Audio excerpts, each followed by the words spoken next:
ناشکری کی سب سے بڑی سزا کہ نعمتیں یا تو چھن جاتی ہیں یا نعمتیں رہیں بھی تو ان کا نفع چلا جاتا ہے اور ان کا فائدہ چلا جاتا ہے، اور آدمی ان نعمتوں سے لطف اندوز نہیں ہو سکتا۔ یعنی بظاہر نعمتیں ہیں اور یہ آدمی اور یہ شخص اور یہ قوم صرف ان نعمتوں کی چوکیدار رہ جاتی ہے اور ان کے فائدے سے محروم ہو جاتی۔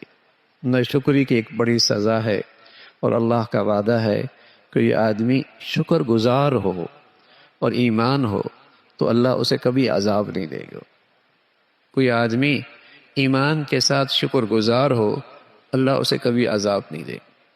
ما یفعل اللہ بعذابکم ان شکرتم وآمنتم، مجھے کیا پڑی تمہیں عذاب دو۔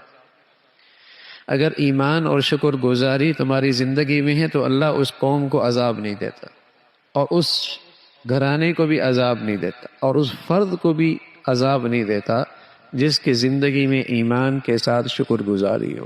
یعنی ایمان کے ساتھ شکر گزاری نعمتوں کی حفاظت کا بہت بڑا ذریعہ ہے، نعمتوں کے محفوظ ہونے کا بہت بڑا ذریعہ ہے، بلکہ اللہ کا وعدہ ہے کہ نعمتوں کے اضافے کا بھی ذریعہ ہے، نعمتوں کے اضافے کا بھی ذریعہ ہے۔ اور یہ عبادت اتنی آسان ہے، آپ بستر پہ لیٹے تو یہ عبادت کر سکتے ہیں، آپ سواری پہ بیٹھے یہ عبادت کر سکتے ہیں، آپ پاک ہیں یا نہیں آپ یہ عبادت کر سکتے ہیں، آپ کسی گھڑی کسی لمحے کہیں ہو آپ اس عبادت کر سکتے ہیں۔ دل سے اللہ کا شکر ہو، زبان پہ اللہ کا شکر ہو، اور اللہ کی نعمتوں میں اللہ کو ناراض نہ کیا جائے، سبحان اللہ۔ یہ ایک ایسی زبردست عبادت ہے، اور ایسی عبادت کرنے والا یقین جانی ہمیشہ اندر سے خوش رہتا۔ جس آدمی کو دل و جان سے شکر گزاری نصیب ہو جائے ہمیشہ اندر سے خوش رہتا۔ آدمی اندر سے مایوس کب ہوتا ہے؟ آدمی اندر سے پریشان کب ہوتا ہے؟ جب اس کے ذہن میں یہ بات بیٹھ جائے، مجھے یہ کیوں نہیں ملا، میرے ساتھ ایسا کیوں نہیں ہوا، مجھے تو یہ بھی ملنا چاہیے تھا، اور یہ چیز کیوں چلی گئی۔ یہ چیز اس کی زندگی میں غم لے کے آتی۔ لیکن جب ایک آدمی کے دل میں یہ ہو کہ اللہ نے مجھے تو میرے اوقات سے زیادہ رکھا، میری تو یہ بھی اوقات نہیں تھی، میں بھی ہزاروں لاکھوں انسانوں کی طرح اماں کے پیٹ سے تو ایک طرح ہی آیا تھا، ان کے جسم پہ بھی کپڑے نہیں تھے، میرے جسم پہ کپڑے نہیں تھے، اور آج اللہ رب العزت نے لاکھوں کروڑوں سے زیادہ نواز رکھا ہے۔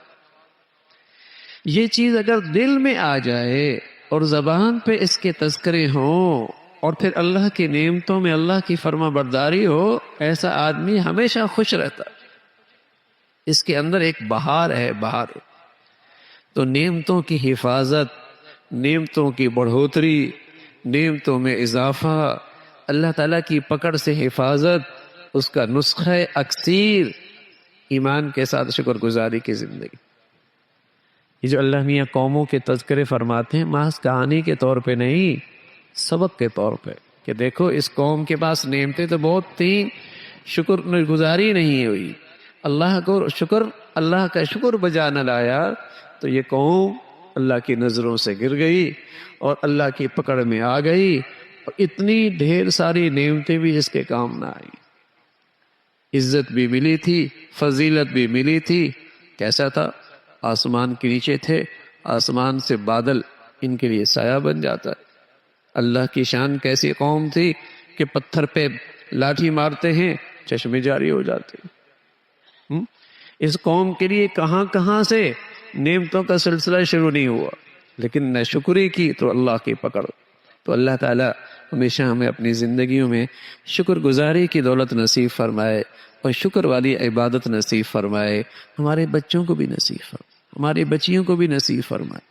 آج اولادیں ماں باپ کی نافرمان ہیں، اور ان کے دلوں میں ایک شکوہ ہے، ابا نے کیا کیا ہے ہمارے لیے، اماں نے ہمارے ساتھ کیا ہی کیا ہے۔